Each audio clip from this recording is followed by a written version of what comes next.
Hello there! It's Kelly with Infinity Creations. I hope everyone is having a fantastic week. Let's get started. This week I'm working on a new Galaxy tumbler, this time with a radiant red color scheme. I decided to use the Mod Podge method so that I could kind of keep the cup a little bit lighter, because when I put so many layers of epoxy on it, it can get a little heavy. So I decided, let's see if we can change that. So I'm using probably 4 or 5 different glitters on this cup because I wanted a lot of texture and depth. So I will make sure to list all of those in the description below for you. And I decided I wasn't able to get the look I was looking for with it on my turner, so I put it on one of my PVC handles and just kind of moved it around freely. And this gave me way more control over how I put my glitter on there.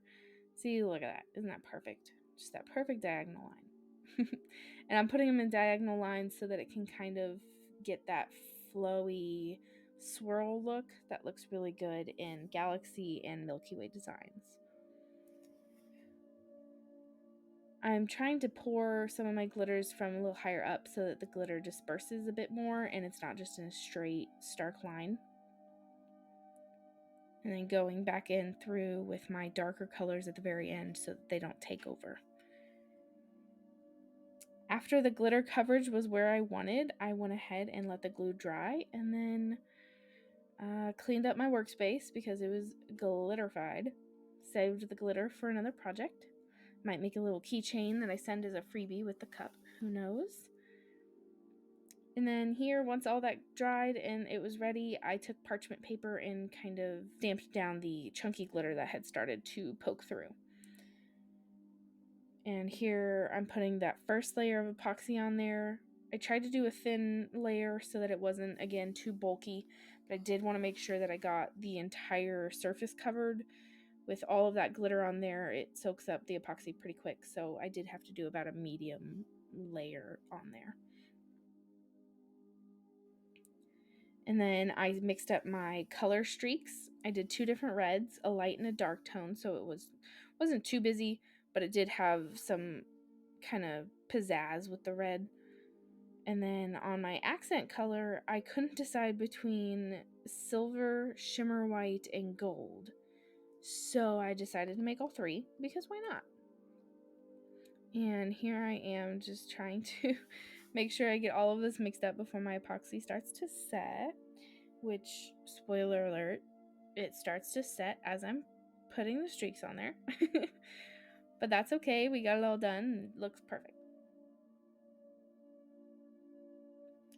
So after I sanded my first coat of epoxy, I then cleaned it with some isopropyl alcohol to get all of the fuzz, dust, and fingerprints off of there.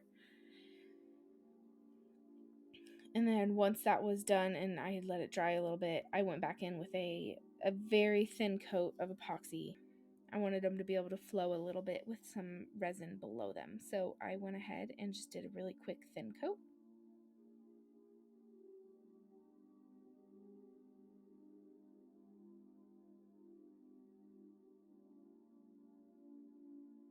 And then started to streak the color on there, using that diagonal pattern as before with the glitters so that they kind of swirl together.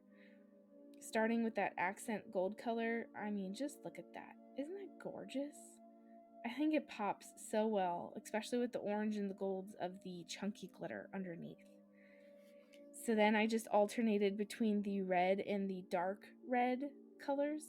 I usually start with light because I don't want it to get too taken over by the dark color, and then I kind of use that as a highlight when I go through. And here you can kind of see the resin is definitely setting up because it's very globby, and so I'm kind of just trying to get it put in spots, and I'll go through and fix the globs later. I didn't want to put too much colors in one spot, but there are a couple spots where I put too much color, and that's okay because again, it's unique and it works out and everything's fine. So once I let it turn a little bit, I hit it with some heat and then went through with my stir stick and tried to de-globify those really, really globby streaks. I wanted more of a wispy natural look, so I just kind of fanned out the color, just swirled it a little bit more, took off a little extra, like where the resin had started to set when I was putting it on there. It's really just whatever you see in your head, you just gotta just go for it, because you never know until you try.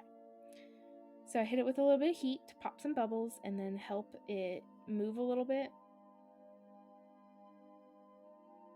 After about 2 hours of the turning process, I went to check on it and it had fallen off the turner. So luckily I found it in enough time, and I will have very little cleanup to do on that. So once it fully cured, I was able to get my snazzy product photos. I am so excited with how this tumbler turned out.